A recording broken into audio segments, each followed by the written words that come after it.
We went from 20 people to now close to over 100, a bit over 100. MashaAllah. And in terms of donors, I mean, in your database have a lot of people? Yeah, we're almost at 1 million donors. MashaAllah. And inshallah, we're hoping by end of Ramadan, we actually surpass 1 million donors. MashaAllah. That is very good. And how many of them, let's say, the percentage of frequent donors? I don't know the data. I think it's over 50%. Oh, over 50% are frequent donors. Like they, very few are like one-time donors that never come back. Usually, majority of them come back and donate more on launch. I see. And those frequent donors are the small donors, right? They're a mix. We have a good amount of VIP donors and like a few like small donors. I see. Does your system, I mean, database or let's say platform support in-kind donation or only for money, financial donation? Only financial donation. I'm not sure if we have a plan to support in-kind. I see. Because sometimes people have some materials, facilities, right? Yeah. So that needs us to like think about how we can facilitate this honestly, because there's shipping involved, and then there's where is it going and all that. So yeah. Maybe sometime in the future. Yeah, maybe. Great. And most of your donors may be coming from the US, right? Majority. Yeah, majority are from the US. I see. I would say around 40% are from the US. The rest are from the rest of the world. I see. Great.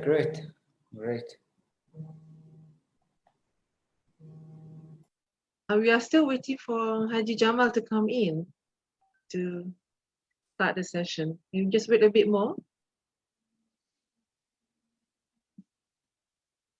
Let's do it. Let's wait.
Okay, I think the CEO is coming in.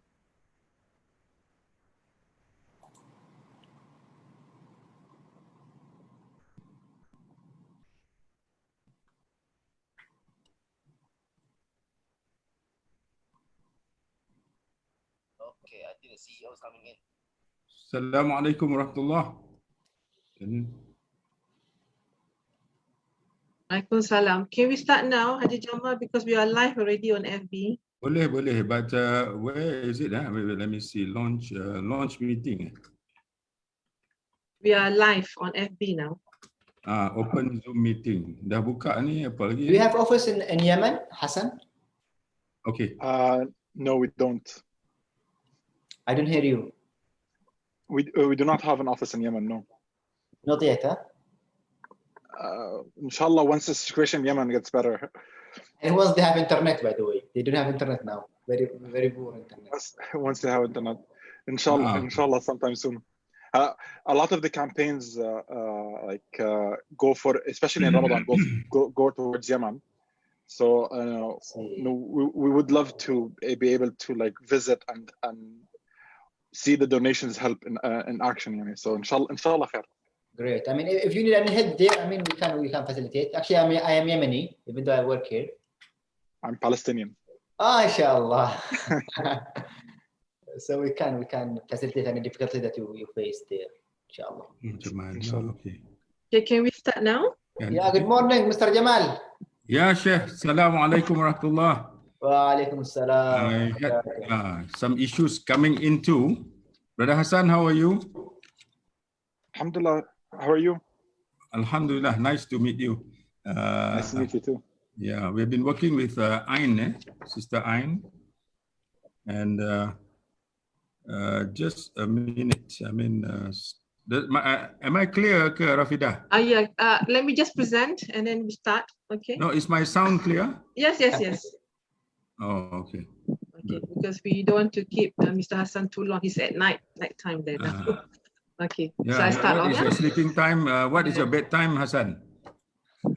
It's past my bedtime now, so we can, let's Okay, we start. Okay. All right. Bismillahirrahmanirrahim. Assalamualaikum warahmatullahi wabarakatuh. Alhamdulillah. We are fortunate again to continue our workshop series on capacity building. And Alhamdulillah, we have here direct from Toronto, Canada, Mr. Hassan El-Batem. I hope I pronounced that name correctly. El-Batem. How do you pronounce it, Mr. Hassan? El-Batem. El-Batem, okay. To present the workshop 3 entitled Data Analytics or Use of Data Analytics and Social Influencing Strategies. Mr. Hassan will present it in 2 topics, of which one of it, the title of his session will be Future of Analytics, and the subtopic will be on getting used to Google Analytics 4. And without further ado, I would like to call upon our chairman of workshop series and CEO of AXIN, Tuan Haji Muhammad Jamaluddin, to Muhammad Jamaluddin Shamsuddin to give an opening speech. Tuan Haji. Inshallah, terima kasih. Thank you, Sister Rafida. We welcome all, inshallah, today for the capacity building workshop for CSOs, use of data analytics and social influencing strategies. It's linked to what Mr. Hassan has given us, the summary that we have given us. Dr. Saleh Bazaid, our partners, CEO of NAMA Foundation, thank you for making time. Again, Puan Rafida Harun Hashim, Program Coordinator of AXIN. Ladies and gentlemen who have taken the time from a busy Saturday, just before Ramadan. Ramadan is on Tuesday, inshallah. To this Majlis Ilm, and we would also graciously welcome Mr. Hassan El-Batem. When I studied in the US in the 80s, I shouldn't state the actual time because it will reveal my age. I was in the 80s, and we were the masjid group, and then I had so many brothers, friends from Palestine, from especially even from the West Bank. Brother Omar, I remember, he's a blonde, he has a blonde hair, a very nice brother, the imams, mashallah. So we had fond memories of our studying together. And we again, I think, graciously welcome Mr. Hassan El-Batem, Launch Good Marketing Manager, all the way from Toronto, Canada. How's the weather there, Mr. Hassan, in Toronto? Still a bit cold, but much better than the winter. So we're enjoying it at the moment. Oh, okay. So how many degrees Celsius is it now? Today was 14. 14, oh, beautiful. Yeah, beautiful. Yes. We here in sunny Malaysia, we are okay. We have 3 seasons actually. Much better than hot, hotter, and hottest. I used to live in Dubai. I only know the hottest. So it's about this morning, I think it's already about 30 degrees. Alhamdulillah. A brief description of AXIN. AXIN is actually a coalition of coordinating coalition of 20 NGOs that include some of the largest in the country. So we are coordinating the efforts of these 20 NGOs that are into all areas, education, humanitarian, advocacy, and so on, explaining of Islam and so on. So we have been in existence since the year 2001, and today, this year is our 20th anniversary. And today's proceedings will be live on Exin Facebook and also cross-post to some of the other NGOs like ABIM, IKRAM, and maybe Perkim and so on. And this capacity building workshop is a series of workshops that we have started in order to improve the capacity of especially the CSOs activists. I think this is what we are doing. And our first was financial sustainability of CSOs, independence, having financial sustainability. It is a major issue with all of us here. We don't have that funding to comfortably and confidently move ahead professionally in running our organization. So we want to learn from organizations that launch good, Nama Foundation, and also locally, for example, like Hidayah Center Foundation, who have reached that level, and we want to learn from all. And the first workshop, this is the third workshop. The first workshop was on financial sustainability, and we have already been working with Launch Good on some fundraising for Ramadan. And this is a big step for us, and we hope to move forward confidently. And we have to thank Nama Foundation, Dr. Saleh. The first program, the initial training on financial sustainability was in Nama Foundation office in Ampang, KL.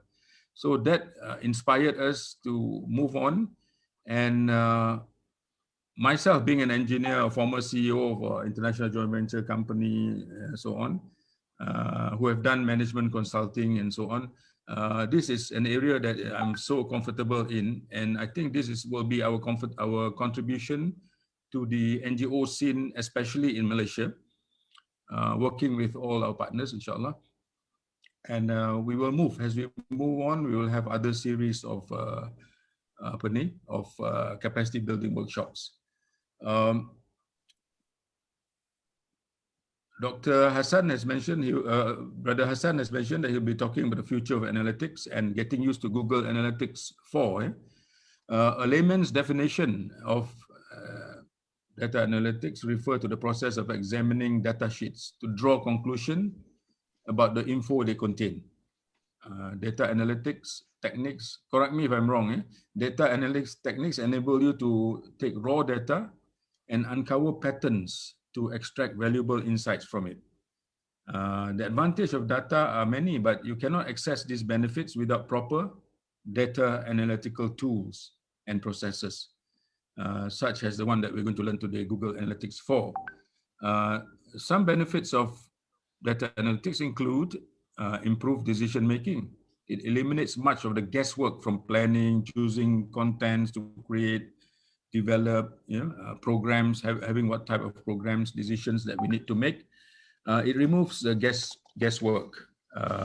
Secondly, it creates a more effective marketing of what we do. Even CSOs, we want to market our programs. When you understand the audience better, you can plan your programs more effectively. It gives you useful insights into how you campaign, how to create your campaign programs, and assess whether it's performing. And you can do fine tunes for optional outcome. The third that I can see is better customer member services. Data analytics provide you with more insight into your target groups or customers, allowing you to tailor to their needs. Provide more personalization. The data can reveal information about customers, communication preference, their interests, concerns, and more. We have a few very big government-supported NGOs in Malaysia, having big funds, but this is lacking. They are doing what they like, not what the people want. I hope they're not here and they're upset with me. Oh, no, millions of dollars. I don't know. We don't know what they're doing, but big budget, big number of staffs and all that. And I think they don't understand their customer, their members. And we need it. Even us. We are learning. I think everybody should open to learn, so that you can take advantage of it. Fourth is more efficient operations. Help in streamlining your processes, save money, and be more effective. When you have improved understanding of what your audience want, you waste less time and actions on actions and programs that do not match their interest. So I think this is common sense, but not understood by many of us. I think my nephew who is an engineer from Columbia State University. He's done material engineering. He's doing his master's now in University Malaya on data science. Yeah? He decided to take data science. So I should go and have some tuition with him maybe later. So in conclusion, I think humans are capable to rationalize and make decisions based on the prior experience that we have gained throughout our lives. Yeah? However, with the mass amount of data being generated every second, might as well we leverage on the capabilities of computers, machines, to expedite analysis. Let the computers and machines do the analysis and help us in the decision-making process so that faster and better decisions can be made.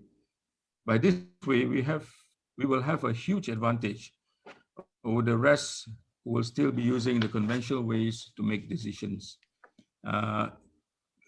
Brothers, ladies and gentlemen, it is my sincere hope that this webinar from a resource from all the way from cool Toronto will introduce us data analytics and its tools here in hot Malaysia to members of our CSO fraternity to be utilized for our plans and actions.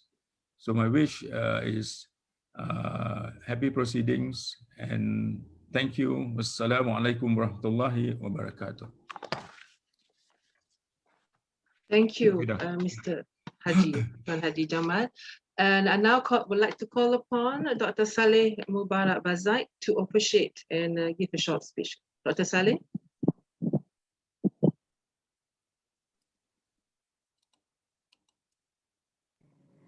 اوكي بسم الله الرحمن الرحيم الحمد لله رب العالمين والصلاه والسلام على اشرف الانبياء والمرسلين سيدنا محمد وعلى اله وصحبه وسلم. السلام عليكم and very good morning to my colleagues and friends in Malaysia, and good evening to Brother Hassan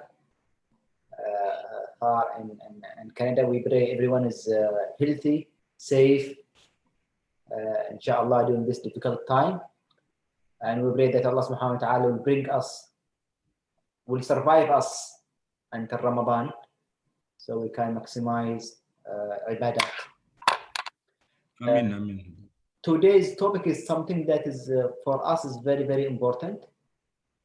Unfortunately, a lot of NGOs, as Brother Haji Jamal just mentioned, do not master these tools actually. They don't know much about marketing, about data analysis, data management, using the tools, right? Either Microsoft, Google, or whatsoever. I believe most of the NGOs actually lag behind, unfortunately. And because they don't master such kind of tools, they have been left behind and they have actually lost a lot of opportunities in terms of fund attraction, fundraising, whatsoever, in terms of resources, because they are lacking some technical skills, how to approach the donors and stakeholders in general. So I believe Mr. Hassan today actually will shed the light on very, very important topic that all NGOs actually have to take them seriously. Especially nowadays, actually, in the last year, 1 year and a half almost now, with Corona, going on, it has become a mandatory actually for all CSOs and NGOs to really ensure, they do have a sufficient manpower, know-how, skills, knowledge about all these tools, so in order for them to maximize their impact, maximize their fundraising activities, and at the same time have a better, efficient and effective communications and interactions with their stakeholders, either beneficiaries or donors or whatsoever. I mean, or the community in general. We in NAMA Foundation actually, since we are based in Malaysia and we do work globally, I cannot claim that we have everything in place, but at least we are used to, you know, all these, you know, online techniques, because we used them even before Corona, since we work, most of our projects actually are not in Malaysia, in Tanzania, Pakistan, and Indonesia, so we have to manage them remotely. So with that, we must have something, you know, in place in order for us to be supported and to manage our work effectively.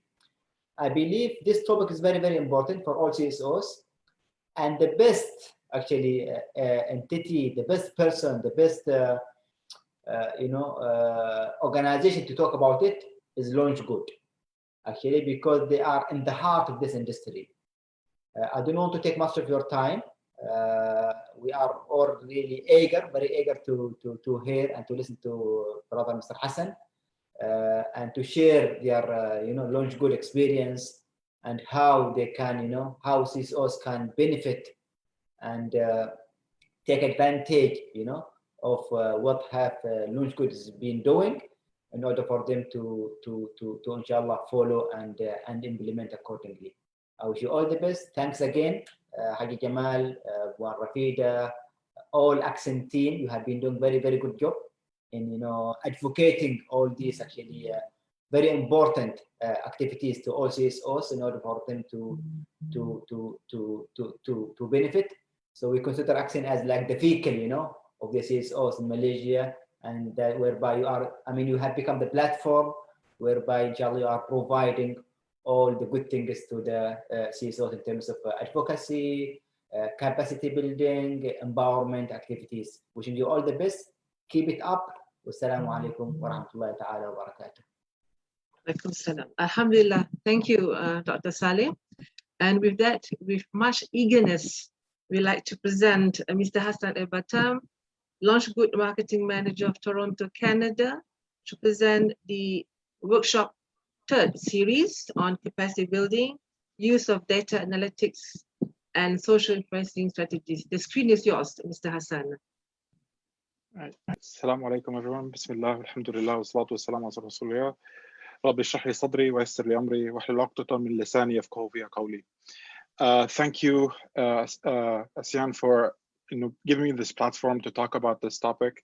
As Brother Saleh and Mr. Jamal mentioned, this is a very, very important topic that, especially in the times of Corona, where everything is going digital, it's important to understand the data and know how to use the tools so that NGOs and CSOs can do proper data-driven decisions to help them grow as organizations and improve their recurring revenue. So I'm gonna start just my main focus, inshallah, for this discussion will be mainly about the history of digital online analytics and how the field has changed from with the amount of data that was able to be collected and the type of information that was used to what the future might look like in terms of type of data where organizations are able to collect and use to improve their online activity, inshallah. So I'd like to start with a bit of a history lesson. Hope here people like history because that's one of my favorite topics. So we started off when Google Analytics and like the whole digital sphere started becoming more like the new trend. And what happened back then is it's basically the main idea was like a potential customer would come to your site, and then if they left without donating or checking out or buying something on the website, later on they might see an ad, and then they'll want to go back and actually do the purchase or do the donation, and then they become happy customers. This is the most simplest way to put it, and how the whole digital journey of a user happens. Now, how does the ad know that this customer visited your website?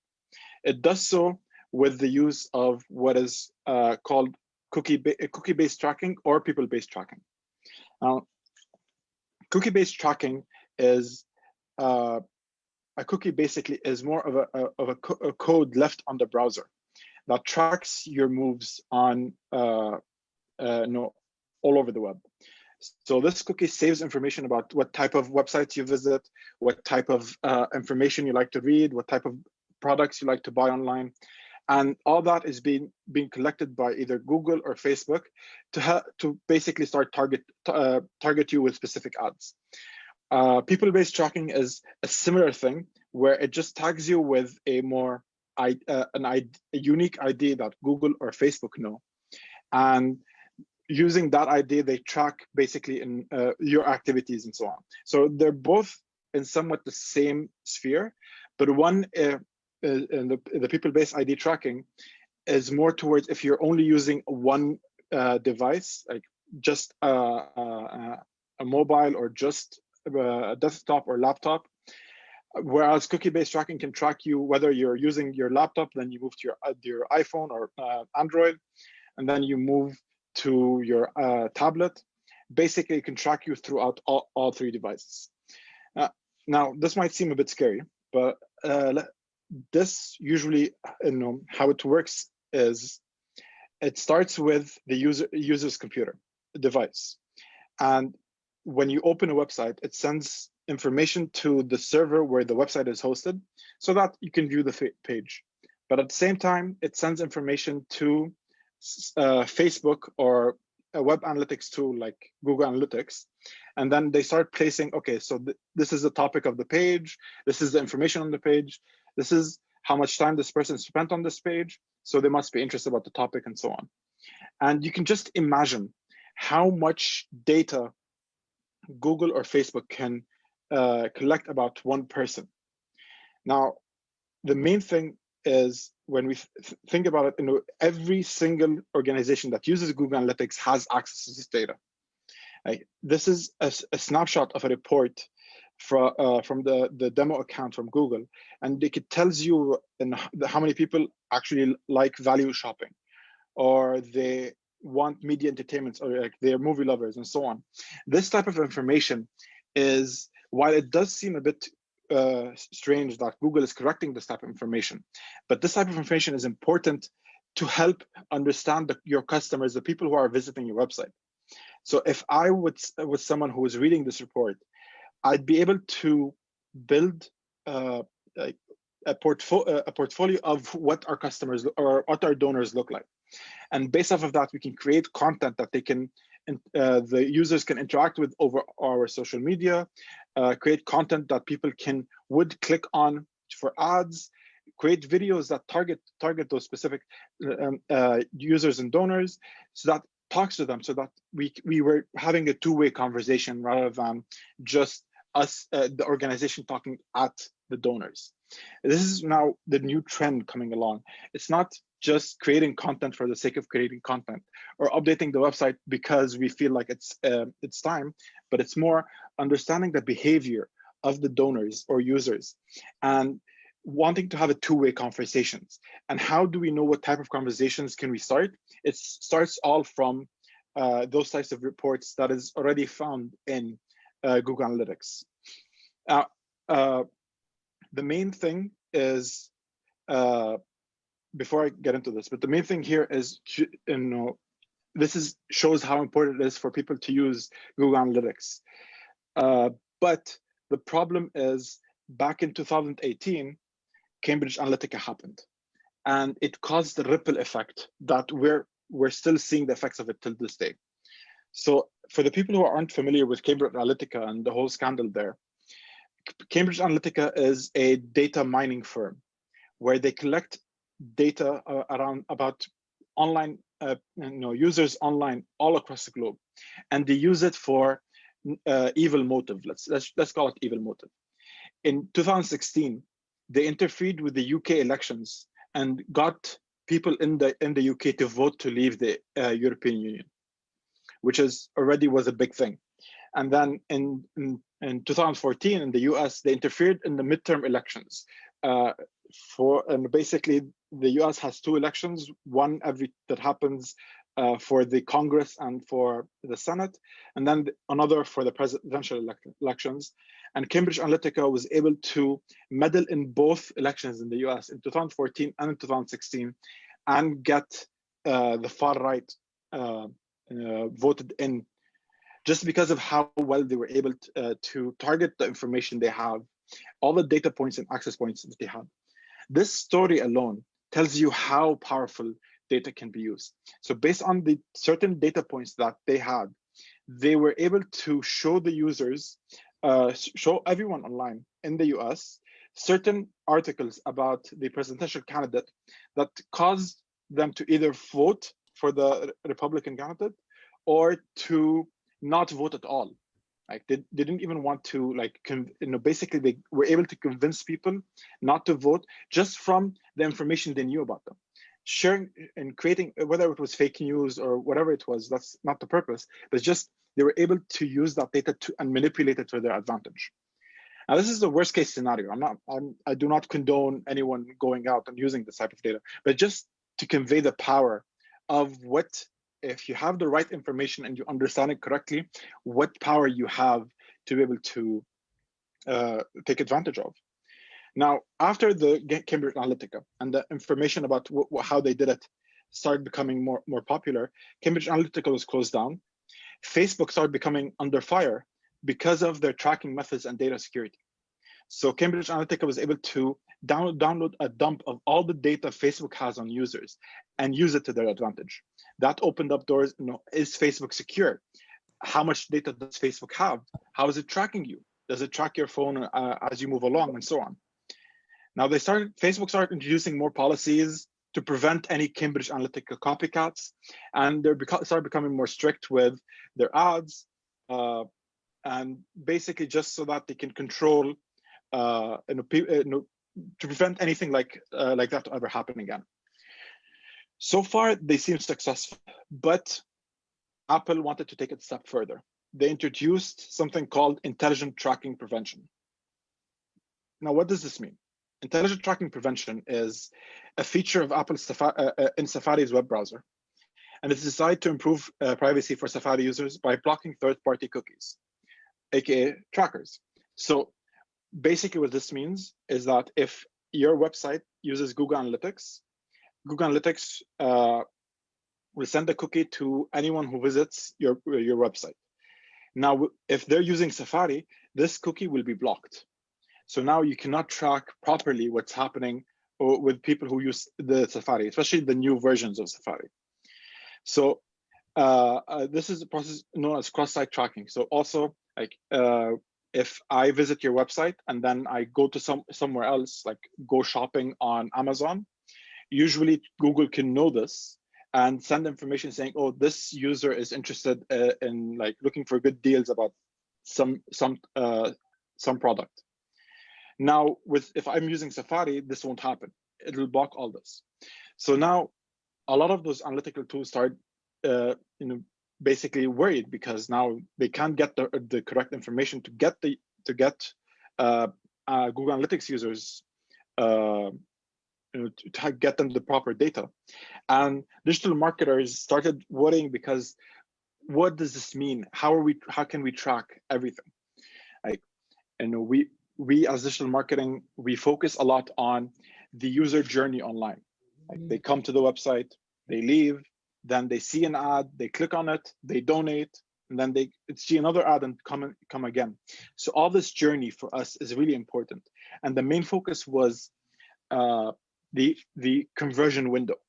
So if someone comes in for the first time to the website and then leaves the website without donating, before we had 30-day conversion window.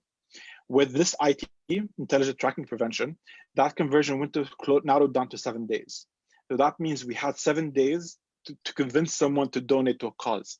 Whether it's a new donor or a repeat donor, we only had 7 days, which which only meant we needed to rely more on data to understand what ads are getting those conversions and how can we improve on those ads to get people more clicks, to convince them to convert, and so on.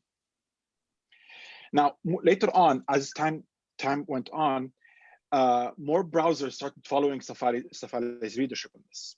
So Firefox, Opera, there was a new browser called Brave. All those have their version of intelligent tracking prevention.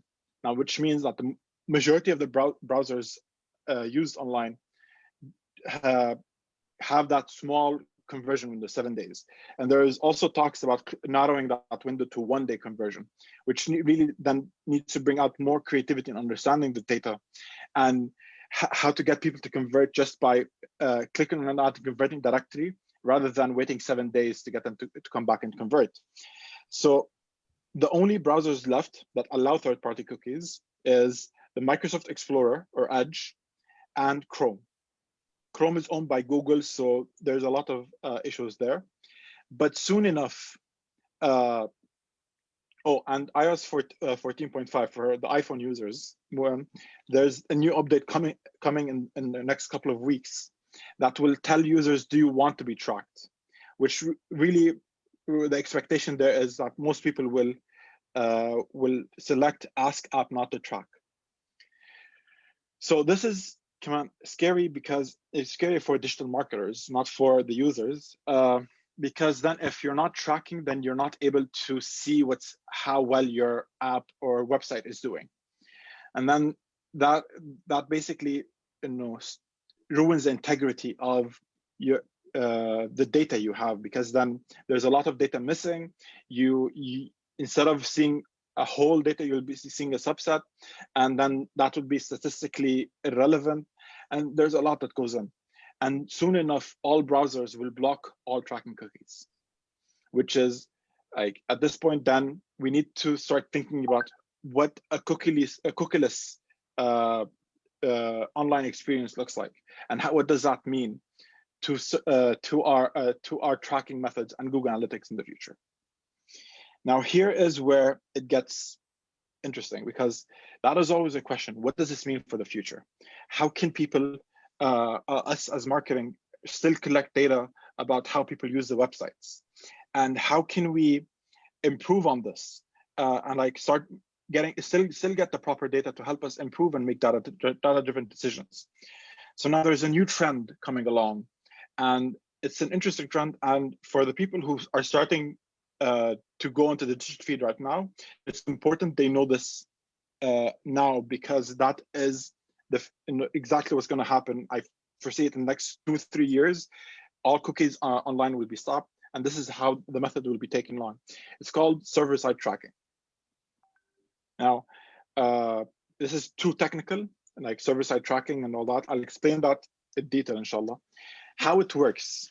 Basically, what it says is that a user comes to the website and then interacts with the website, and then let's say clicks on to donate or purchase an item.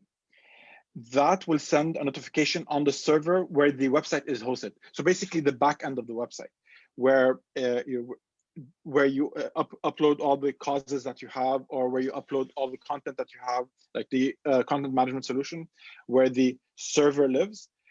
That will then, once this happens, the server itself will send a message to Google Analytics or to Facebook, telling the users, telling those tools, there was a conversion that happened. Someone viewed this page, someone viewed the other page, and so on. So instead of focusing on the browser and the cookies living in the browser, it'll be from the back end of the website. There's always advantages and disadvantages to everything. Now, the advantage of this is that you're getting the most accurate data that's being sent to Google Analytics. Now, what this means is that in a client-facing solution where like the cookie lived in the browser, a lot of issues happened where like bots and just mostly bots that come and crawl the websites so that the websites show up on search engines are affecting this information. Like when a bot comes in, it goes through all of the pages, reading all the pages, clicking on different buttons just to see what's happening and how the website is structured. And then it collects what it's called metadata, or information that it sends back to a search engine like Google or Yahoo or Bing, so that they can see, okay, this is where this website should rank because it has 1, 2, 3, 4. I don't want to go too much deep into the search engine stuff. Basically, this is what's happening, and this information is still sent to Google Analytics or to Facebook as a page view or a visit or interaction. With server-side tracking, the risk of that happening is very low, and it will be blocked most of the time, because unless there's an event happening from the back end, from the server, like it's sending something to Google Analytics or Facebook, then nothing will be sent. So basically, if it's just a page view with no actual proper interaction, it will be stopped from the browser. It won't send anything to the server, and the server won't send anything to Google Analytics or Facebook. I hope this isn't too confusing. But what does it mean and how can NGOs get set up? Now, it's a bit like techie, where it needs some like technical understanding. But basically, there's something called Google Tag Manager. Google Tag Manager, what it does now is it can control all those cookies that you want to send. You can manage them all in this tool called Google Tag Manager. A web tag is basically the cookie saying, once someone opens the website, this is the tag that I want to send. And for example, let's imagine this is the main tag. So once someone opens the website, Analytics tag launches, which send information to Google Analytics. An AdWords tag gets launched, which sends conversion data to Google Ads, and the Facebook tag, which sends data to Facebook. Now, with server side, now you need two different Google Tag Manager. One is on the client side, which just shows page view. It just tells the basically imagine the website is a house, and then you're outside the house, and so the lights are off. Once someone comes in, they turn on the lights. This is where the client side manager, Google Tag Manager, comes in. It turns on the lights. It gives the initial signal that, oh, something might happen. There's a page view happening right now. That's when the server requests start going in. And then once, depending on certain interactions, it'll send this information to the server saying, oh, there's an interaction here. Do we have things set up for this interaction? For example, donation. Oh, a donation happened. The server says, oh, I need to track conversions. So it records the conversion in the database, the ones that tracking all the information about the donor's name, address, how much they donated, what is the cause. And also it will send this information, Google Analytics, to Google Ads and Facebook, whether it's ads or just the pixel itself. So this is a quick summary of what the future will look like. I wanted to stop here to answer any questions people might have. I know this is a bit technical, so I just wanted to make sure that I'm answering all questions as soon as they pop up in viewers' minds.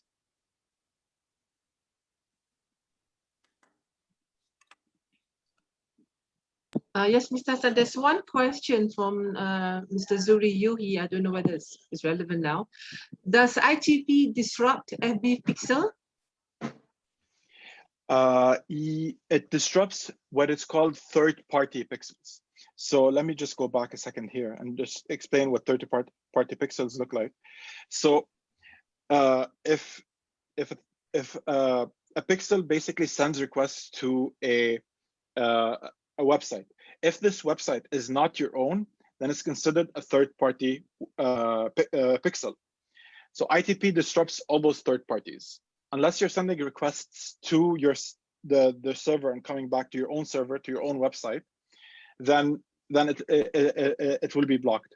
Currently, it's blocked to track you across all websites, and they're working on blocking and tracking completely. The newest update of Safari, it stops all third-party pixels. And that's the question we have for Nati. You can continue, Mr. Hassan. Thank you. Awesome. So, if I may, Hassan, sorry. yes. Maybe a simple question. I sort of missed the concept on the earlier part of your presentation, that when we talk about the Western countries in the US and so on, you mentioned about the Cambridge Analytics example. Yeah. When you talk about interference, because for example, in the recent US elections, you had all these voting through machines, and I get the information that from different sources saying that can be manipulated. You know, the numbers can be manipulated, can be hacked in and manipulated. Can you just give a short insight? I know it's not really the main topic, but it sounds very interesting. If you can shed some light on it.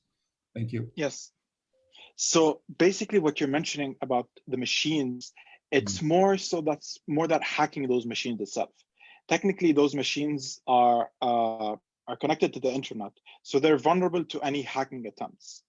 What Cambridge Analytica did, they focused on psychology, and they started sending ads through Facebook and Google and other ads tools to manipulate the psychology, because they have the information about the person, like they had how old they are, what they're interested in. Are they more a Republican or a Democrat? Are they more right-winged or left-winged, and so on? And based on those types of information, they started creating articles that can sway opinion. And they focus more on using psychology to manipulate how people think. Now, marketing and psychology, they're both hand in hand. You know, they work hand in hand. Like understanding people's psychology, it helps you market and helps you create messaging that convinces people to do a certain action. One quick example, just for NGOs and CSOs and their causes. If you have a cause that tugs on people's emotions, like one thing from my experience that happened is whenever there is a cause that's for Syria, Palestine, Yemen, or for Myanmar, you know, the main emergencies is happening. It's always tugs on people's emotions, and we used to send messaging to make sure that they're aware of the situation. Like Yemen is the Yemeni people are hungry because of so and so, support them, and using that type of messaging, this basically helps with psychology. Cambridge Analytica, what they did is they took the most extreme side of psychology and started manipulating it in that end. When we talk about like what you mentioned, Brother Jamal, about the machines, those are a separate side that's outside completely of the scope. With the focus on the human element and how you're able to manipulate the human element with the amount of data you have on them. I would never condone this. This is very, very extreme and very like the worst part. What I would suggest is that understanding them so that you can have a conversation. We have this data with us. How can we use it? Is to understand our audience, have this conversation with our audience and see what their needs are, see what their ambitions and dreams are, understand what they do in their pastime or what they want to read. And based off of that, you'll have that solid understanding of who your donor is. Like one example I do is like if I'm writing a message or a letter to someone I never knew, the tonality of that message is not the same as if I'm writing a message to my wife, basically. So because you know the wife on a more intimate level, the message there would be more affectionate. And this is what you need to do with your audience. When you're writing messaging or copy or creating content, it has to be that element that has that connection, tells them that you know who they are and you understand their needs. That and subconsciously create that connection and helps build brand recognition and brand connection. This is basically like the power of data. And Cambridge Analytica used that and manipulated it to get the result that they wanted to do. Don't want to get out of, which is basically either stop people from voting or vote far right. Okay, another quick question. What I understand is that from your presentation, we are moving towards blocking of tracking devices, cookies, and so on. Yeah? Is that the trend that we're looking at? So that the privacy of the users will be, more protected. Is that the correct assumption?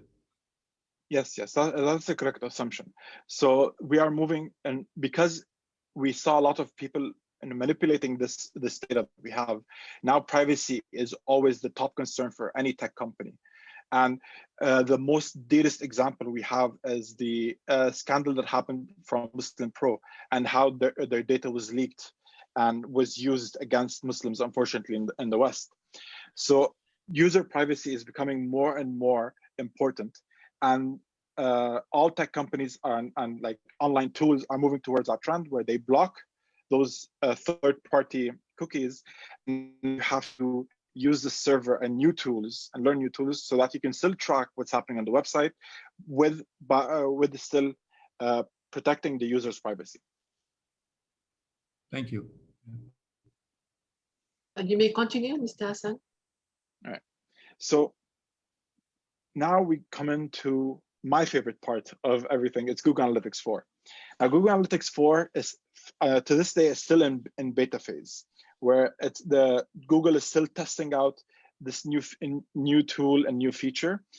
But more and more, it's becoming to be more evident that Google wants you to stop using the old version of Google Analytics, which is called Universal Analytics, and start focusing on more the new version, which is Google Analytics 4. The reason is because of everything I mentioned, focusing more on user privacy, only getting data that you need to help improve your online activity. So what is Google Analytics 4? It's basically, it was formerly known as web app and web, which was a feature of the Google Analytics tracking in the old version. So they took that feature and made it its own analytics tool. Now, there's still some similarities between Google Analytics 4 and the default one people are still using right now, Universal Analytics. But Google Analytics focuses on event-driven data model. So I'll explain what that means in a bit. But basically, it steps away from how Universal Analytics works, and starts focusing on events happening on a website or an app. So the main differences is Universal Analytics used to focus more on page views and sessions. So whenever I open up a website, the cookie would be sent to my browser, and then it will say, oh, this user XYZ opened the homepage, and that is the start of the tracking. They track, okay, so he opened this web page, the homepage, clicked on a button, and went to the thank you page, or the what's new page, or the cause page. So it's tracking every step I do with every page view, or every page, a new page I open. Now with Google Analytics 4, that's going to be different. It's going to be called an event. So this is why this is in line with the whole server-side tracking. Like now, since we can't install cookies anymore, we needed to change the way we think about tracking from page views to events. Now, whenever someone loads a page, it'll send a signal to the server, and the server will send, oh, there's a page view event, not a page view session. So this is the main difference. Now, what this opens up, it makes it even more customizable. I can track anything I want from the website itself. I even can track how many people are scrolling, how long are they scrolling. The default one is whenever someone scrolls through the whole page, it gives an event on, oh, they finished scrolling the whole page. But also you can say, oh, they scrolled 25% of the page. They scrolled 50% of the page. So if you have a blog or a page that has a lot of information about the cause, you can track how much people are actually scrolling through the page. How much are they reading? Are they connecting with that?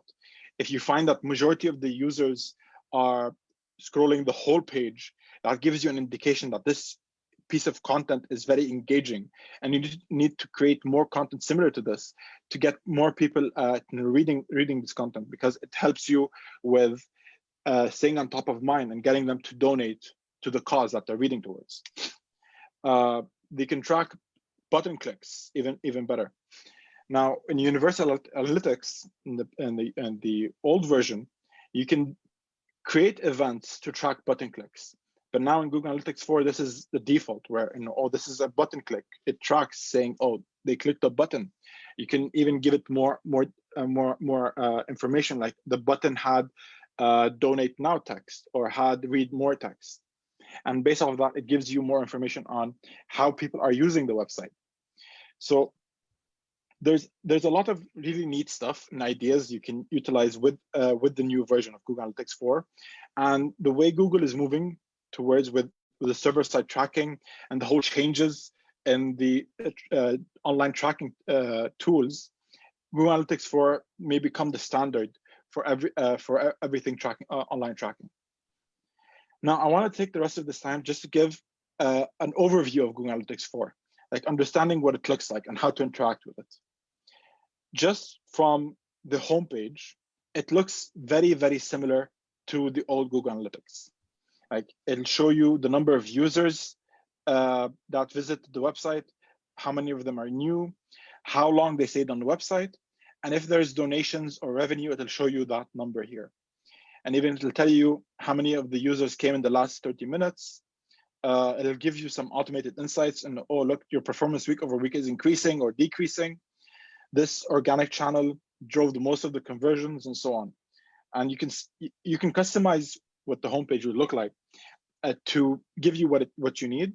But basically, this is like the pretty standard stuff that can help you just give you a sense of how well your website is doing and where the traffic is coming from. It's just more of a pulse check. Is everything working okay or not? This is basically the main question that this page will give you the answer to. Now, what the next page is, it'll show you real time how many people are on your website right now. And if you're familiar with Google Analytics, the previous Google Analytics, this is a complete U-Haul or change in how it looks. Now this part is somewhat similar, and it's giving you, okay, 51 people are on this page right now, and where are they located in the world? You can see there's a lot in North America, some in South America, and then there's in China, in Japan, and in India. It's telling you which channels, where they're coming from, and are they what events are being fired. Like, there's page view events that are running in. They're using engagement, basically clicking on buttons or links, hyperlinks. They're clicking on, like, move to next picture or previous picture and so on. There's the scroll events. This is the default, which means they read the whole page. They can also, it tells you what is the page titles of the pages they're reading on. Like, you can see there's the home page. This page was called the shopping cart, so they're viewing their shopping cart. I should have mentioned in the beginning, this is the Google demo account. Anyone can have access to this and just play around with it just to get an understanding of how it's working. And it'll help you get ideas on how you can utilize this for your own organization.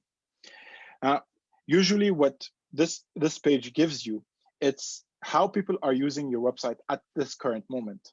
Like, let's say you launched a new campaign and you found that there's a lot of traffic coming in right now, and you want to see, are they going towards the cause that you're marketing, or are they going to other places? And this is where you can get all this information. You can see how many people are engaging with the page that you had in mind. Are they on the page that you want? This is where views by page title and screen name would come in.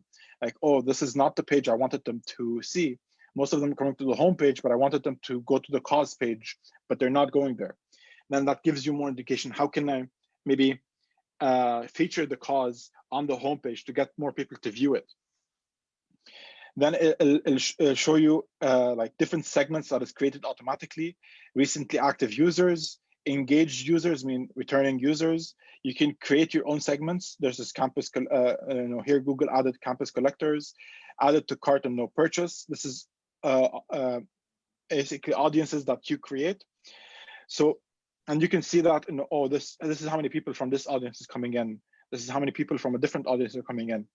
Is it basically what you were looking for? Now, the next part is acquisition. What acquisition means is, how did you get the users to come to the website? Using what digital channel? This is the most important part to help track and know where you need to put all your efforts in. Now, if I'm looking at this page, I'm just trying to analyze what important information I can get from this. This shows me that a lot of the users coming in are going through organic channels. So it's they're searching on Google or Yahoo or Bing, and then our page is showing up, and they're clicking in. So we have 37,000 people coming in from just search. This is really important because it means that there's a lot of people interested in searching the organization. Since this is a Google merchandise store, it means there's a lot of people looking for Google merchandise, and they want to buy some of the Google merchandise. So now, if I'm work in the Google merchandise store, I want to improve site-wide traffic, then I'd focus more on creating blogs, creating pages that rank on Google, so that we can get more and more people coming in. This is where I would start thinking about SEO and certain SEO keywords and information, so that we can reach a wider audience and get more people coming in. And then you see the CPC, which is cost per click campaigns, which is Google Ads mainly. It's not doing so well here. So if I wanted to improve that, I was like, why is it not doing so well? Is it maybe our strategy isn't working? Is it that I need to change the keywords that I'm using? Maybe I can utilize the keywords that are getting people to click on the organic site and start using it as paid keywords to reach a wider audience, and so on. There's a lot of ideas that can come into play and how to utilize basically. And this is the power of understanding where people are coming from and what channels they're using, because then you can segment it channel by channel.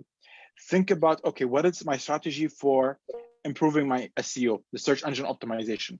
What is my strategy to improve ads? What is my strategy to improve email conversions or email click-throughs? How can I improve that and get more people coming in? And just gives you that breakdown that helps you narrow down what you need to focus on and start working towards it.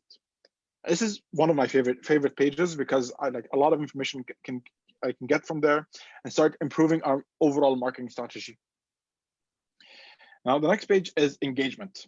And this tells you basically in a nutshell, how are people interacting with the website in a more granular level. So as we saw that this is the main pages that people are coming in for that used in the last 30 minutes.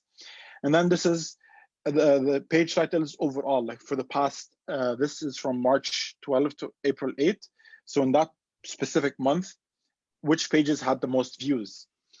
What events were fired? This currently, this is a weak point in Google Analytics 4, but they're working on improving it. And the more events you create and track stuff on your website, the more information you can get. So it's basically the most customizable page that you have on Google Analytics 4. For now, what the Google Merchandise Store does is that it kept it very simple and very basic, where it's just the page views. Are they scrolling? Is there an engagement? View item, like because they have items to sell, are they viewing the item page? And then session starts and first visits. So those sessions start and first visit, they're all similar to page view. Like this is a page view, let's say, happened on the home page. That's when the session started, and this was my first visit. So basically, those two events start get fired, and then page views is every single page I visited, and those are the titles. If I wanted to read this, what I would see is that we have a good number of new people coming in, and it also there must be like, and I can create an event of a return visit. Like this is not my first visit, this is my second visit. I can track that if they came the first time, bought something, and then came again and bought something. It can track that, oh, this is a returning customer. Especially since if you're using server-side tracking, this would help in a way where it'll send the conversion to your database, and your database will say, oh, this is someone who donated to us before. Send an event this is a return user. And this would tell you, okay, how many people are actually coming back and donating again? Or in Google, and this example would be how many people come back and bought from our store again. And this is where, yes. Just a quick one. The information is so interesting, but it's so small. You know, a lot of old people here. Can you make it bigger? Yes, let me see. You're pointing at the bottom, event count. Is there a possibility of focusing a bit? Sorry, let me try. You're very interesting. Let me try to see if I can increase the sizes. The old people can't see, you know, this, even if you stretch your eyes.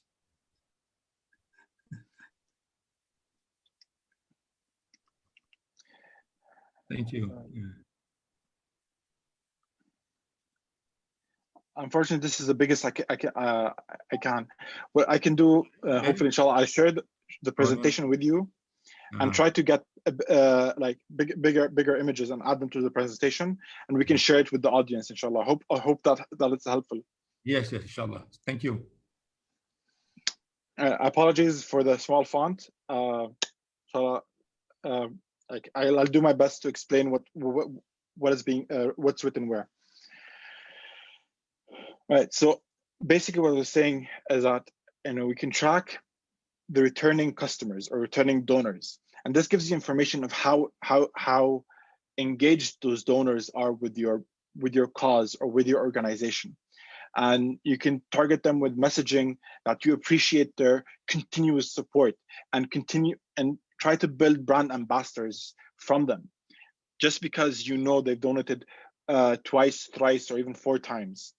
This is again one of the unique values of Google Analytics 4, is because you can track that with a strong certainty in all those people are returning donors or returning customers, because it's based off data that is being sent from your database. So this is one of the great things, or the biggest pros of server-side tracking in Google Analytics 4. Some of the drawbacks is now the information about gender and age will be it'll be a very small information or not there at all. Now, I think because this is a demo account, they blocked information about user gender or user age for privacy reasons. But usually you see some stuff, and you can get some of their interests outside. But Google is working toward eliminating the interest part. Like this section in the future will go away, and gender and age would be based on information you have in the database. If you have that information in your database, you can send it to Google Analytics using the server-side tracking, and you can start tracking. Okay, overall, how many people are male, how many people are female, or how many people are between 18 to 24, and so on. What will still continue to be tracked is where are they located. Like you can see the whole map, and it'll tell you United States has 29,000 people visiting the websites, and India has 5.3 thousand people. Canada has 4.8 thousand people. So this gives you information which country is interacting with your audience the most. Now, I don't want to presume if the NGOs and CSOs attending this workshop today, if they're targeting only Malaysia or South Asia, or are they targeting worldwide? But with this, it helps you understand, are the audience worldwide or audience in Malaysia or Singapore interacting with the website the way you want them to interact? If yes, then how can you improve? If not, then what can you do to get them to interact with the website better? This is in a rough sense what Google Analytics 4 gives you in demographics. Now, this page is part of the cons, because the old version gave you a lot more information based on what Google collected on the users overall. So, putting a pros and cons list as we move along.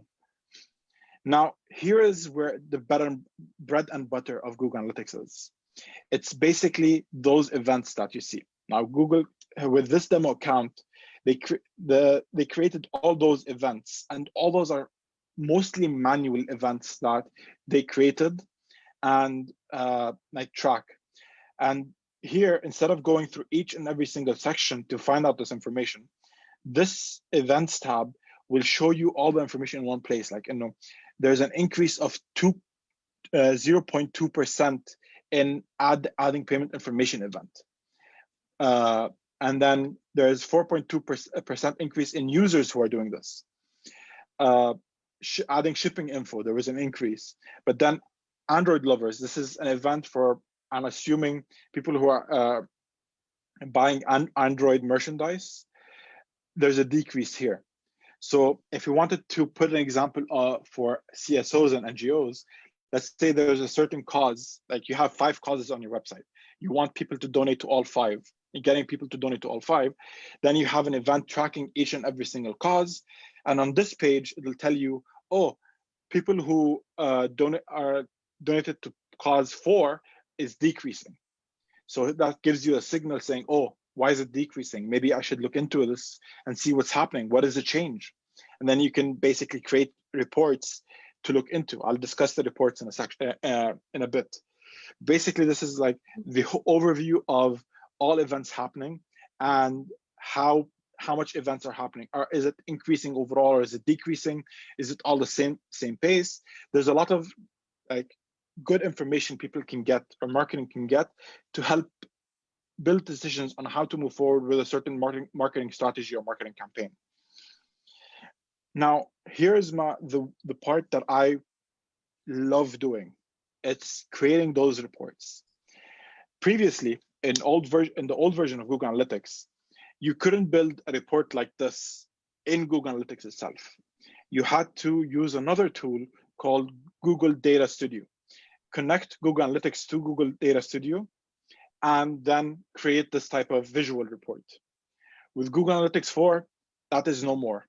You can still do that, but it lessens the need, because here you can create those visualizations straight from Google Analytics 4. You'll have all your dimensions and metrics on the side. You can build it according to whatever you need.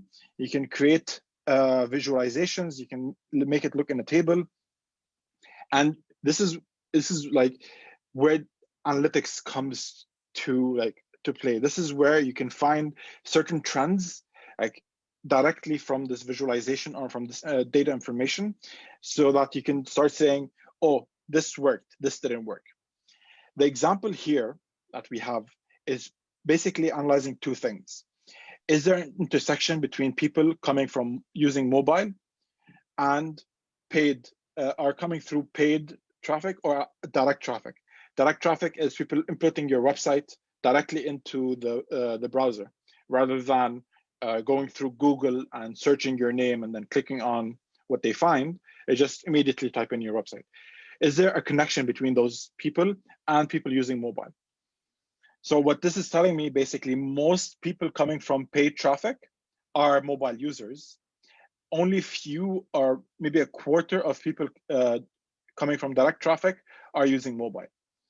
So if it's something that I see for LaunchGood, what this tells me is, oh, I need to make sure that my Google search ads or my display ads or my YouTube ads are mobile friendly, because then it's more likely people will click if it's more mobile friendly. One example of that is if I'm showing a YouTube ad on a mobile, use the portrait mode videos, like portrait videos rather than landscape. This is a whole different conversation that we can go into and we can talk about for days. Inshallah, maybe we can I can come back for session number 5 for this workshop and talk about the ads. But basically, this is some examples that how you can optimize ads for mobile, just because you found from Google Analytics 4 saying, oh, look, there's a big intersection between people coming from paid, from like YouTube ads or Facebook ads or search ads and using mobile. And this is the breakdown of more numbers: mobile traffic only, people from coming from direct, and there's paid traffic and so on. I want to start talking about setting up events for Google Analytics 4 and how to set them up. But before I continue, I just want to check if there's any questions. If there's anything on the screen that was too small that you want me to go over again, please to let me know now.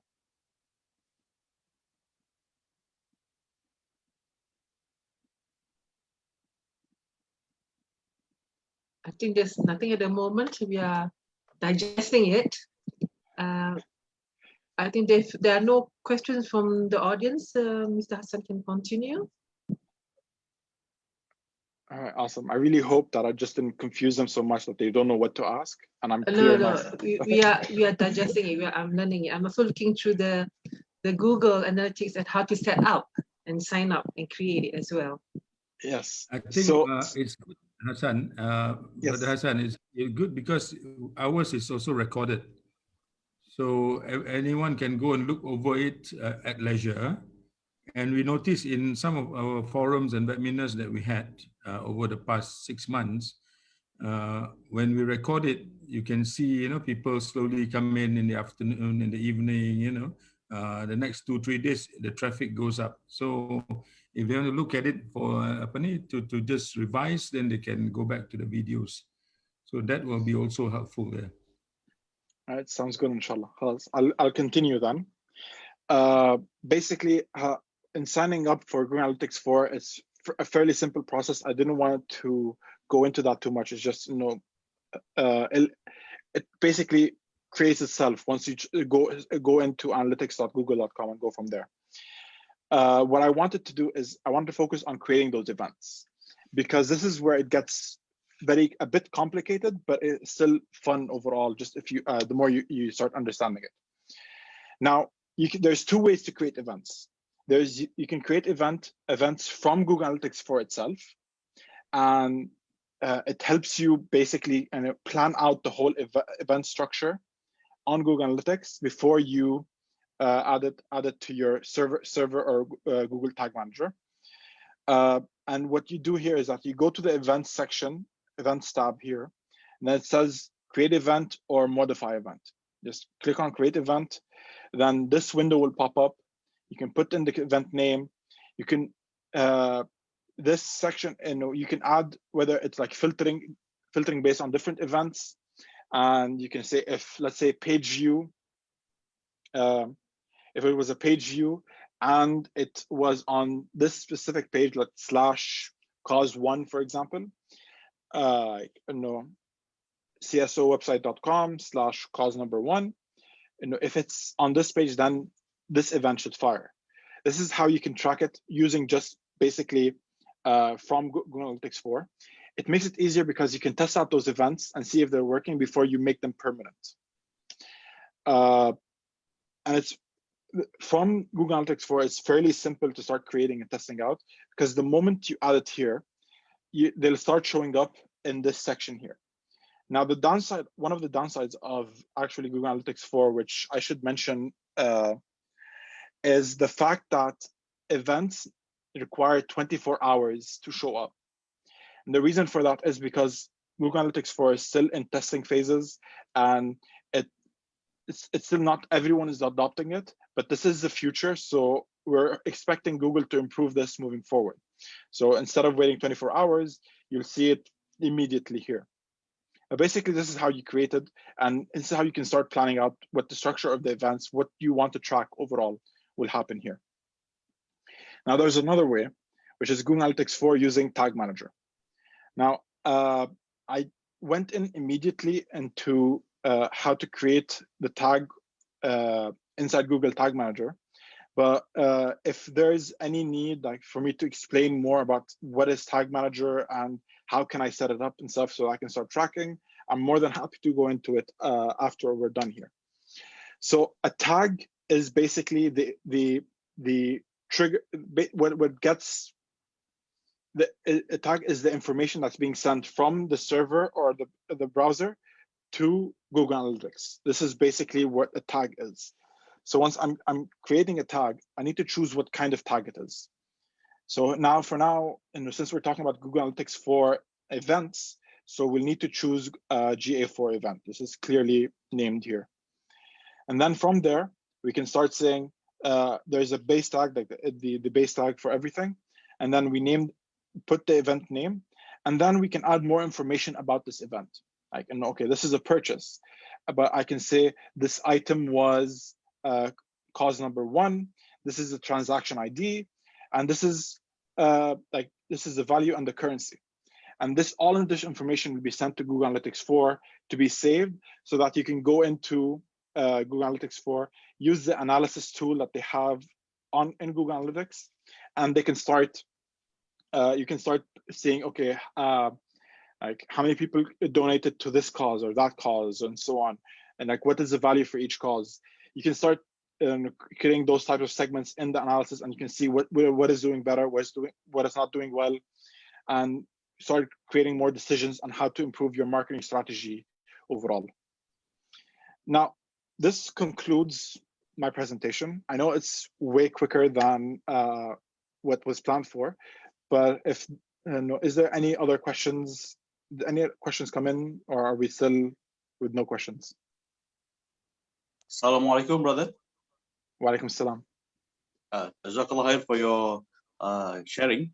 My question right now, is Google Analytics 4, is it now compatible with any CRM that we can use? So not just quite. Depends on the CRM. So if you're using, I think it was HubSpot and Salesforce, those two are compatible with Google Analytics 4, but more and more CRMs are starting to create that compatibility with Google Analytics 4. So as I mentioned, Google Analytics 4 is still in testing, so it's in beta phase, what they call beta phases, and there's a lot of improvements happening overall. So hopefully, sometime during the next couple of years, almost all major CRMs will support Google Analytics 4, but unfortunately for now, not all of them do. Okay, all right. Also, another basic question. Mainly as CSOs, our goals, we have 2 basic goals. I mean, milestones that we need to always achieve. One is to always gather volunteers and advocates. 2 is to gather money. So how do we, basically it's people and dollars. So how do we start gathering data of advocates and donors, potential donors? Right, this is a very interesting question, and I appreciate this, because I've never thought about gathering data on that. But I would suggest if there's a place for the volunteers to sign up on the website. For example, there's a form that a volunteer or advocates should come in and fill out before they can start working with the CSO. Then you can track how many people are submitting this form. And based off of that, you can say, oh, there's this many people just submitted the form. So we have, let's say, five people submitted the form. So we have 5 new advocates or volunteers. And you can use that kind of technique to start tracking how many people are signing up, how many advocates you have, how many new advocates came in. And you can also utilize the CRM to start sending events. Oh, this advocate came back and visit the website again with some interaction. So there's also that type of tracking you can do from the server-side tracking stuff. So that's basically one way, off the top of my head, on how you can track our conversions for people signing up to become an advocate or a volunteer. Okay, I mean, it will be best done with CRMs. Otherwise, it's quite difficult to track all this. It is a big number. Yes, if it's a big number, it's better with CRMs. But you can start with forms, like tracking form submissions, because this is like the first step. Especially since most of the people signing up, especially now with restrictions, maybe it's easier for them to just go on a website and sign up to be a volunteer. And you can use that through ads and showing ads and telling people, come and volunteer with this CSO. This is what the causes you would be working with, and so on. And then they click on the ad, they fill out the form. Once they fill out the form, that's a conversion for you. You can track how many new people coming in because of an ad, because of a certain blog post, and because of a certain a video, and so on. So this is at least the start. As you grow, it's better to start thinking more and how we can track more better from the CRM and the server side tracking. Haji, I think this is something that we can implement almost immediately. We use a Google form, promote people this Ramadan, join us with to volunteer at this Orang Asli project and so forth. Yeah, I think yeah, we'll take note. But Hassan, I mean, I'm not too savvy in this area, but you're talking about Google 4, Google Analytics 4 has the D tool for Google Analytics. Is there any other competitor or equivalent softwares? For free tools, not really. Google Analytics is the strongest free tool out there. There are competitors who are paid though. There's a few tools that are paid. One is called Oribi, which uses artificial intelligence to help give you better insights on how people are interacting with websites and conversions. I'm not too sure about the pricing for it, but it does come with a pay. It's a paid tool basically. But for free tools, Google Analytics is the top and basically dominates all other tools out there that are free. Okay. Wasn't there the tool you mentioned just now, other than Google? Oribi, O-R-I-B-I. Oribi, okay. There's a question, I think, Rafida, you want to handle this? Yeah. Yes, there's a question from Fatah Rahim. Is Google Analytics 4 following the strategy done by Facebook? What does he mean by that? Yeah. Yeah, Facebook has their analytics as well, right? When you open a Facebook, you can sort of like analyze the flow, the traffic, and so forth. So I don't know. I think the question asking like, how is this GA4 compared to Facebook, or because one is website and one is a Facebook. So I think the questioner is trying to understand better. Fatah, can you also ask a follow-up question, Fatah? Fatah Rahim? Yeah. Yeah, Assalamualaikum. Walaikum salam. Yeah, I'm trying to understand the whole concept. I guess this concept of analytical has been done by Facebook. And is it now Google is doing the same thing, or they have done it earlier, but they are improving it? All right, so I think I understand.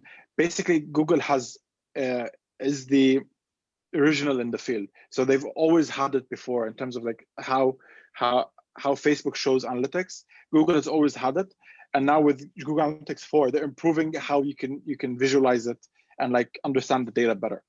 And a fun fact that I just learned 2 days ago, Facebook Analytics is actually going to be retired come June. And starting June, there won't be a tool called Facebook Analytics. So which means that how do we analyze the traffic or the followers? I mean, there's zero. Are you saying that in Facebook now? Coming soon? No, coming soon. If you want to analyze web traffic, it's going to be definitely Google Analytics.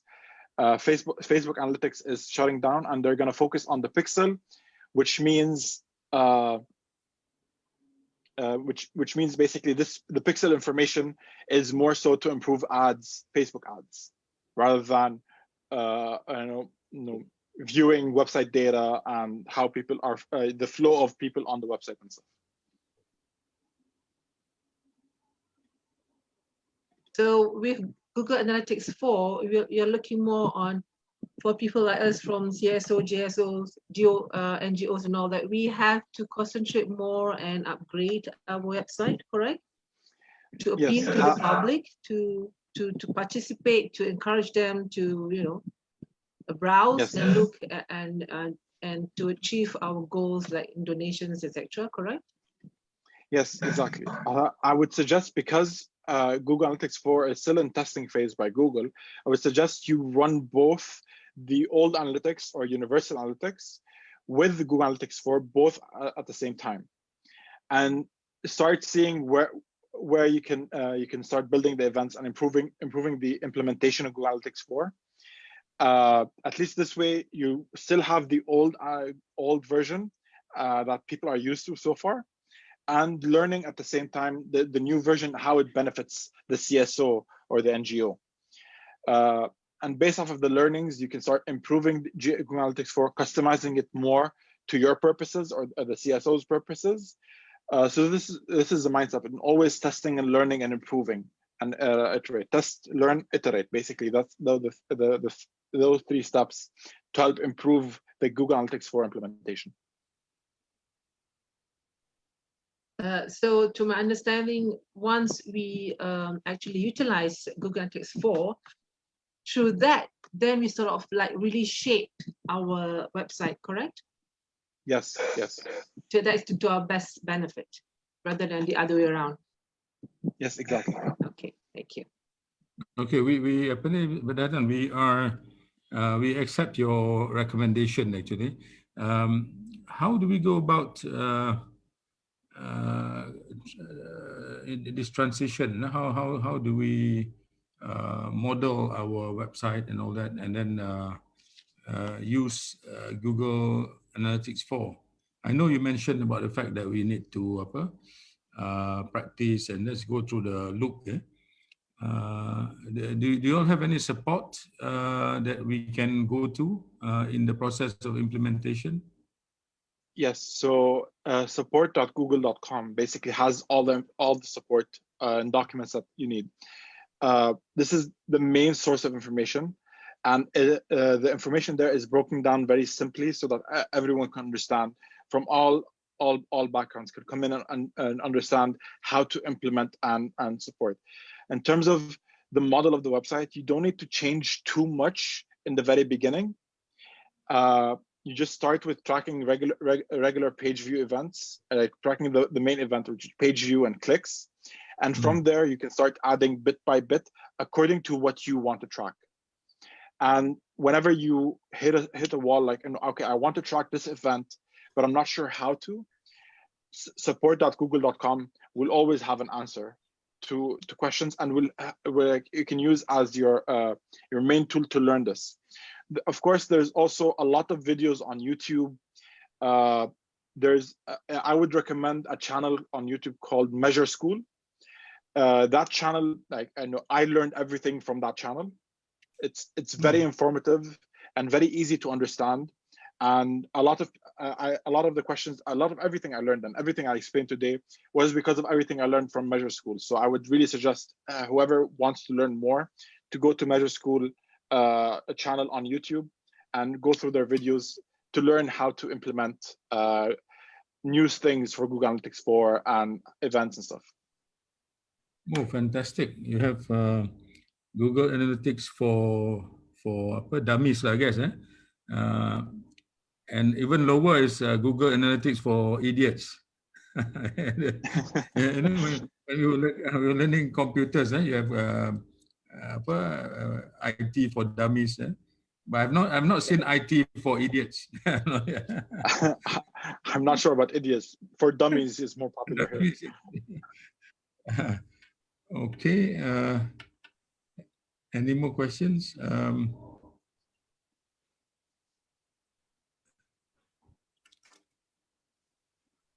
Rafida, anything else? Fatah, any apa ni? I think that there's most of them are watching from the Facebook, I think. So I think we need time to digest, but something good about Measure School that you mentioned that we can look at.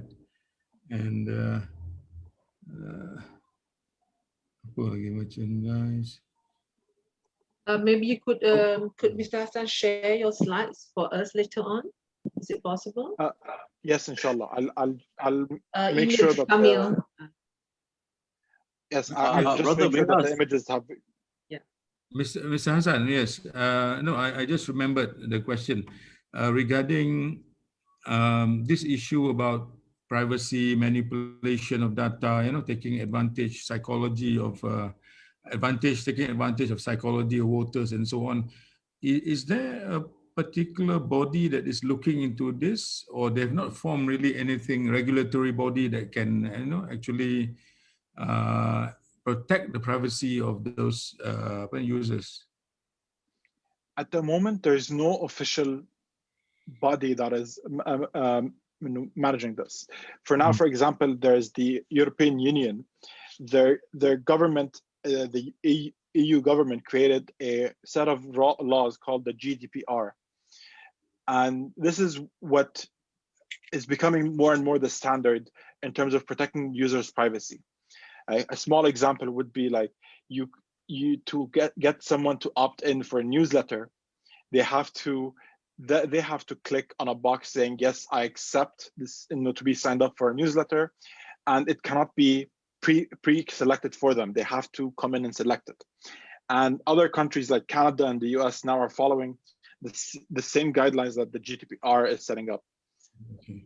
Like the EU released a set of rules after the whole Cambridge Analytica scandal. So now more countries are considering this as a standard, and they're following suit in how strict this GDPR laws are.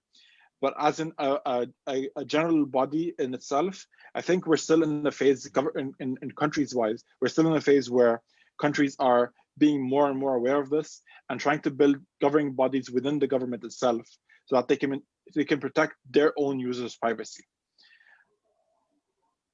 We still have a long way ahead of us when it comes to this. So you are you the one who thinks that Trump lost because of manipulation? No, actually, Trump won because of manipulation, not lost. You are talking about 2016, right? Yeah, 2016. How about 2020? Well, nothing came out in the news about manipulation, so let's wait and see if anything pops up. Okay. Silakan, ya. Zuri, apa ni? Or Rafida, please. Nothing now. No, there are no other questions from the audience. So. Just would like to ask, there's so many things going on. There's collecting data, there's analyzing data to get meaning, and then so the data will have to be something that is actionable that we need to use. So, I mean, a quick overall tip on, we might fall into analysis paralysis. How do we avoid analysis paralysis? Analysis paralysis, that's something I fall into on a daily basis. Usually what I do, and especially when it comes to like the amount of data that comes in, is step number one is always put in, what is the question that you want answers by your data? Like, is there a specific thing that you want answered, or is it just, I'm just browsing, basically? So having that question and saying, okay, let's say, for example, I have a marketing campaign that is to collect $1 million in donation for helping people in Yemen cause, for example. Then my question is, in the month of January, how much did I raise for the Yemen cause? So I would come in and say, okay, according to what I know what my goals were, I should have raised in January alone $100,000. That's when I go into the data and start reading, okay, so $100,000 was actually raised. Where did then the next question would be, where did the donations come from? Like which countries? Then I can get the answers from there. And based off of that, saying, okay, if I want to hit my goal for February, which is $120,000, maybe I need to increase donations from Canada.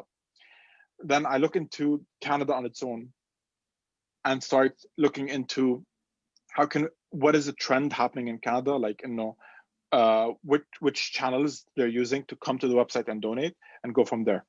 Now, I would always limit to like 3 or 4 questions, because the more you have, the easier it is to fall into analysis paralysis. Like, it's just, limit your number of questions, have a hypothesis, like, okay, I think hypothesis is that this is the answer, and you go in looking specific for the answer to either prove that your theory is correct or disprove it. This will at least help you narrow down what exactly you're looking for, and will avoid of going through the noise of the amount of data there is that you can look into. It always come in with a mission of understanding a certain thing, and not just coming in just to look into how am I doing today overall, because that's where it's easy to fall into traps of like a lot of data, and then there's analysis paralysis, and then there's over analyzing.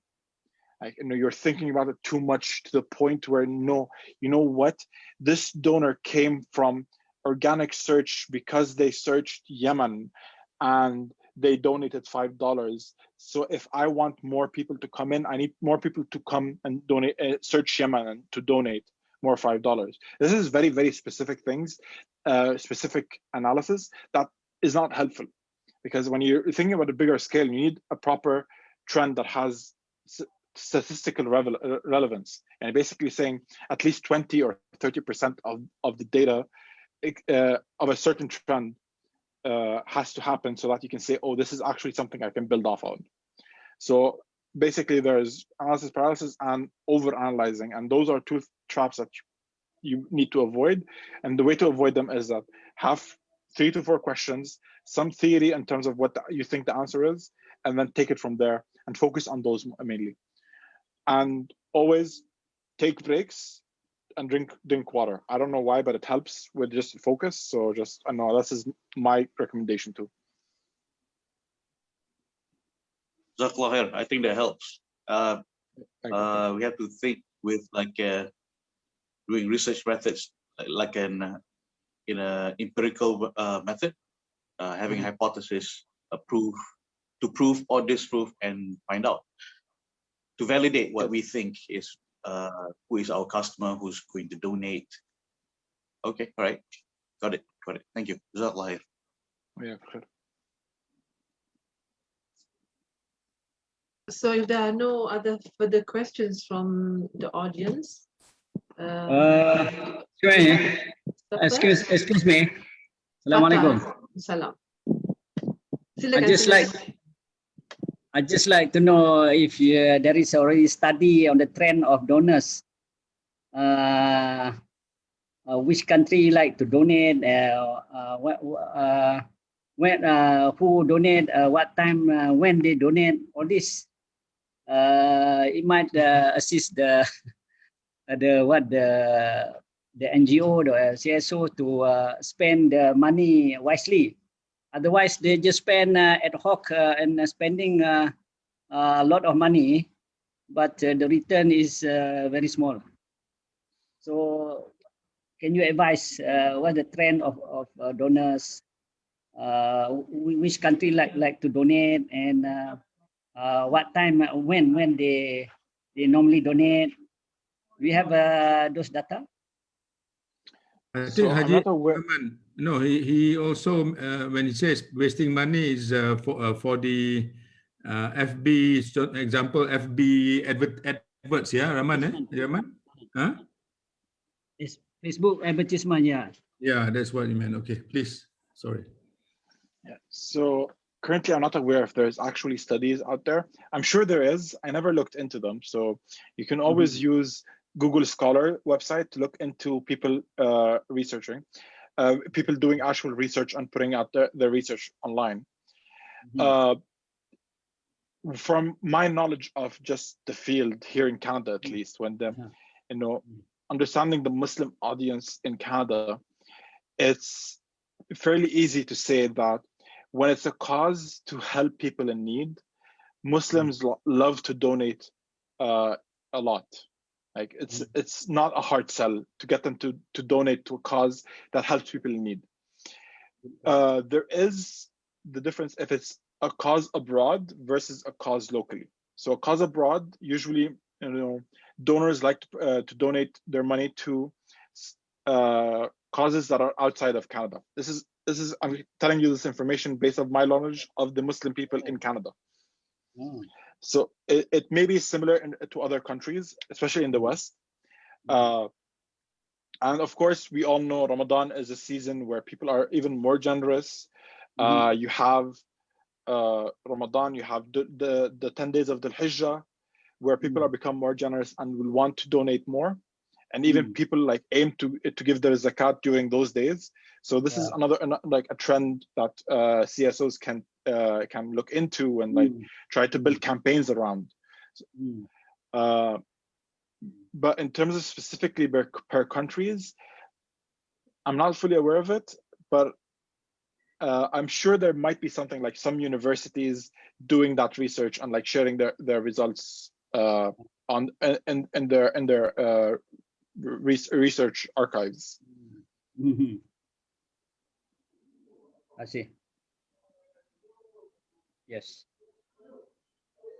Because because we have a limited money to spend, you see.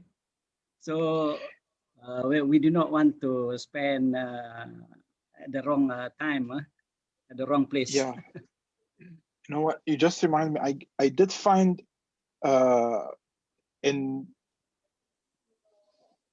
there's the resources from Facebook itself. If you Google Facebook resources, they did do a research into purchase trends for Muslims in certain Middle Eastern and Islamic countries.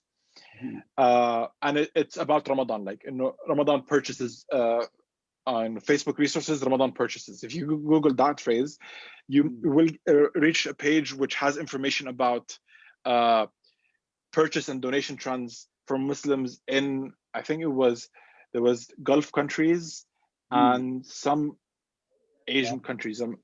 So I mean, that is a good start. And this is information from Facebook itself. So you can utilize that information to help with Facebook ads. And that's something I can recommend too.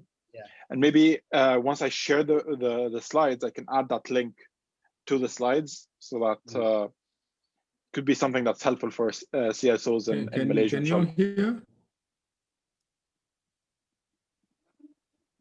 Am I cutting out? Sorry? Repeat the search. Facebook researchers. Facebook resources, Ramadan trends. Facebook researchers. Resources. May I respond to Haji Rahman? There is this website called Charities Aid Foundation, CAF World Giving Index. This CAF World Giving Index, it lists the most generous countries and groups of people that are most giving around the world. Okay, thanks. So does it mean the richest are the most giving? Richest countries are the most giving, or macam mana, sorry? Canada. Generally, the non-Muslim countries are tracked better. Maybe they're better tracked and better documented when it comes to taxes and all that. Maybe, yeah. It's all there. Yeah, you can download the PDF for free. Alhamdulillah. Okay, thank you, Mr. Hassan. Anytime, glad to help. All right, Madam Rafida, the MC, what can we? Yes, if there's nothing, then can we end the session? And it's very late for Mr. Hassan. It's midnight, almost midnight for him. Brother Hassan, maybe if you can give a parting takeaway, what would it be? What's the most important 2 points that we need to hold on besides studying and looking at all the Measure School, YouTube, Google research and all that? What is your takeaway, please? So my takeaway would be always keeping an eye on new updates happening, especially when it comes to online tracking. Like understanding what is happening in the digital front is important to understand how we can be more versatile and like be able to change gears when it comes to online tracking really quickly. Something like Cambridge Analytica happened 2 years ago, but it might happen in a different form in this new version of tracking with the server-side tracking. So always keeping an eye out, always being agile, especially when it comes to online analytics. It changes day by day. Like the whole field is changing day by day, and always having the learning mindset and wanting to learn more on a daily basis and keeping an eye on that. This is the most important thing, to be able to understand what you're tracking, and if anything happens, you're ready to like change gears immediately so that it doesn't affect your business. This is basically like for me, this is the most important takeaway overall. Like, always learning, keeping an eye on the trends so that you can utilize those trends moving forward. There's a lot of trends that come and go that might not be an important one. But there is always no harm to try it out and see if it works for your purposes. And if it ends up becoming like the next big thing, then you're already there. And if it doesn't, no harm, no foul. They're mostly free trends, nothing affects. It's no payment effect, but it's important to keep testing and trying and all that. So this is my parting takeaways. I hope it was helpful for everyone who was attending. And inshallah, it helps you grow your CSOs and NGOs in the future. And yeah, that's basically everything. Jazakallah khair. Thank you. Thank you. Thank you very much, Mr. Hassan. And with that, thank you also to Anaji Jamuddin and the audience and their participation in the questionnaires. Inshallah, we meet again, inshallah, especially when you come to Malaysia, be face to face. With that, we bid thank you. Assalamualaikum warahmatullahi wabarakatuh. Before I forget, the 4th workshop, inshallah, we will hold it after Hari Raya Eid al-Fitr, maybe inshallah in June. So we will keep the audience posted. Just keep on following Asin's Facebook, inshallah. Assalamualaikum warahmatullahi wabarakatuh. Assalamu alaikum.